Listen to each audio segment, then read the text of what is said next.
I've got to say, I don't believe in conspiracy theaters. You got that? Whoever you are, I don't believe in conspiracy theories. I'm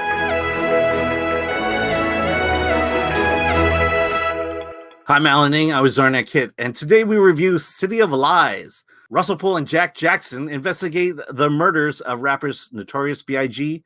and Tupac Shakur. Directed by Brad Furman, stars Johnny Depp and Forrest Whitaker. So this is an interesting one. I was not, I lived in LA. I lived like not too far from South Central at the time. And, but honestly, I kind of stayed away from the whole East Coast, West Coast, war going on. But this gets us not only the heart of the murders, but where the state of the LAPD was at that time. Because, this is not too far off of Rodney King. And it's also the Daryl Gates days, which is a whole other fun subject. What did you think of City of Lies? Oh, I have mixed reactions to this movie. First of all, it was shot in 2016. And I think Johnny Depp may have been at the height of his fame at that point, I think. And it was slated for release in 2018. And then it got pulled. I mean, it was pulled. And now in 2021, it's reemerging. So I'm not sure why. I'm not sure why it's being released now. So I guess in my mind, I was thinking there must have been something so horribly wrong with this movie. Like maybe it was a total disaster that it had to be shelved. So I was prepared to see something that was just so totally bad. And was it a disaster? No, actually. It wasn't at all. Was it super revelatory? Like, did we learn anything more about like who killed Biggie or Tupac? Did we learn anything? No, not really. Like, no.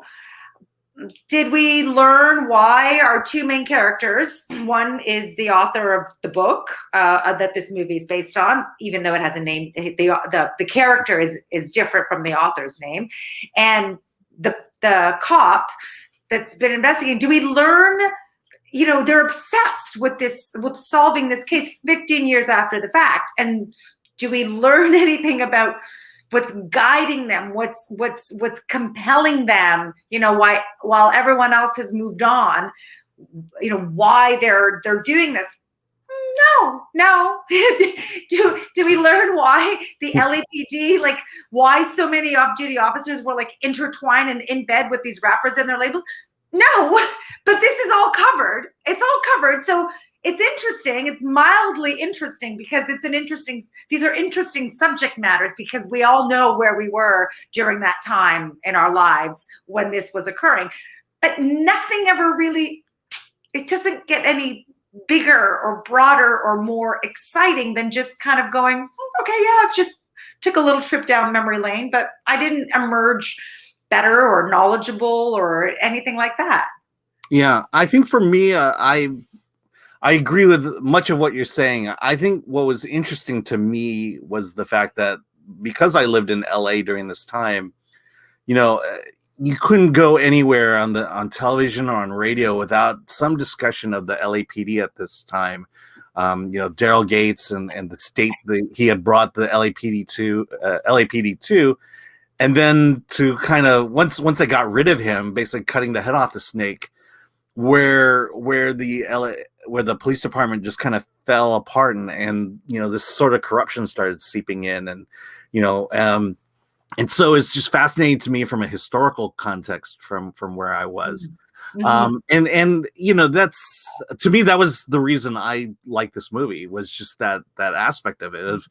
I have a better understanding of maybe what was happening at LAPD during that time. The Russell Poole character, played by Johnny Depp, you begin to understand why he was so obsessed with wanting to solve this, because it was more about, why was it? Because I think it had to do with two things. One is, he is that kind of a cop that just wants to see justice done.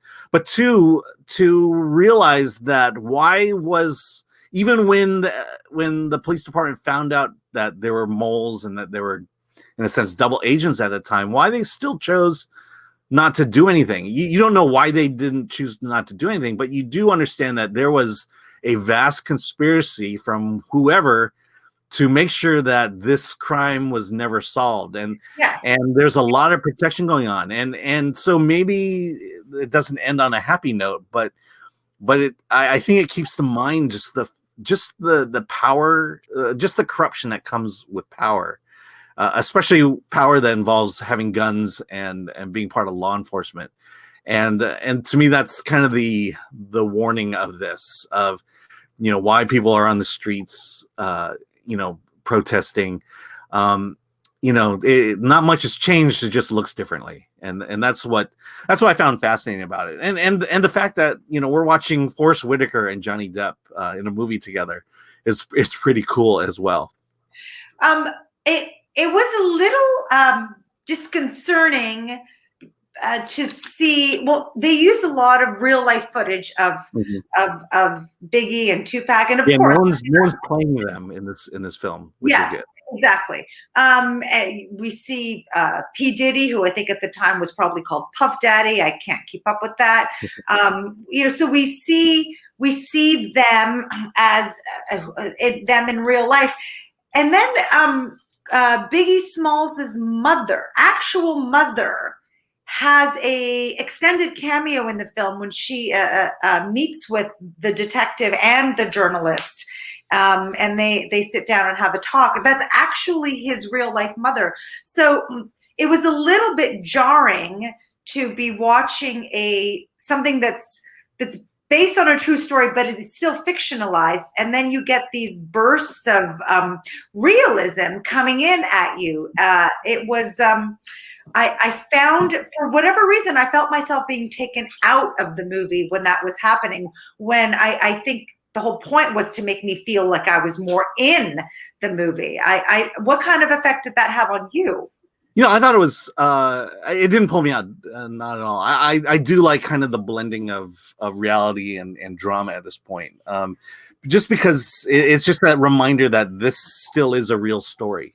Mm-hmm. And that what Russell Poole has gone through and done, and ultimately what led to his passing, you know, that this was a true story as far as dramas go. You know, clearly there's poetic license going on, but I think they're really trying to capture. And I think that comes down to the question I think you posed earlier of, well, why does this movie exist? Because it really, I don't know that it fires up either side, but it more or less exposes the truth and what's the perspective we really need to have on what's going on between the police today and the citizens they're sworn to protect. But what is going on today? I mean, that's the thing. It's like, you know, we've had, you know, last summer we had all, you know, with Black Lives Matter, we had all sorts of protests. The police were not seen in a positive light whatsoever. And that's, you know, then after that, there was the whole defund the police. And so the police department is having to, you know, it has a different image problem than it had back then, which was that so many members of its police force were working as bodyguards or security guards for people like Suge Knight. And so how did it evolve or change? Did it change? Is this still happening? Is there still a cover up? I mean, I would say that if it has changed, it's changed in the sense that we're much more divided than we were even back then. And until you kind of understand the roots of you know what's happening on both sides, why were the police being bought off? Why were the police being bought? Why? You know? Why though? Why? Yeah, I know. Well, that's you know, once we answer that, then we'll know who killed. Yeah. So I think that's why, to me, this was ultimately an unsatisfying movie, because I wanted to sink my teeth into something that could feed me something or start to get me thinking things, and I don't think it did that. Yeah, I mean, if you're saying, you know, if I saw a movie that was going to prove the existence of aliens or prove who shot JFK, and it was sold that way, well, you're not going to be satisfied with this movie either, because it kind of goes down that same rabbit hole. here's the investigation. Here's the investigation of the murder of Notorious B.I.G. Here's the conspiracy behind it. Yes. And then who is behind the conspiracy? Well, we don't know. And that's openly what happens. Yeah. And it all stops because the only person who cared about investigating it for 15 years, dropped dead of a heart attack. Yeah. Yeah. Dum-dum. There we go. Dum-dum-dum. There we go. Yeah. All right. So, I'm kind of getting the vibe that you were not too thrilled with it, especially with the final conclusion and things leading up to it. So I'm going to say you gave it a 6. Yeah, I did give it a 6. I mean, I feel like if I go lower than I'm not liking the movie. I didn't dislike the movie, but it was completely unsatisfying, and I just, I could have done something else with that time because it didn't give me anything. So yes, a 6. I do think that you liked it more than I did, although you're agreeing with my grievances. So you do see them, but they're not really something that really is applicable to you. So I think you may have given this movie a 7. Yeah, I gave it a 7. Mostly because, like I said, I lived in LA at that time. I know a lot of the city politics going on at that time, and to me, it was like very informative and very interesting, and especially that period, just after Daryl Gates was fired. But at the same time, I liked it for that. I like the acting. I like Johnny Depp. I like Forrest Whitaker. But if someone were to say, "Hey, you saw City of Lies, what'd you think?" my response would be, "I liked it, but you," and then I would have to kind of go to this explanation about, yes.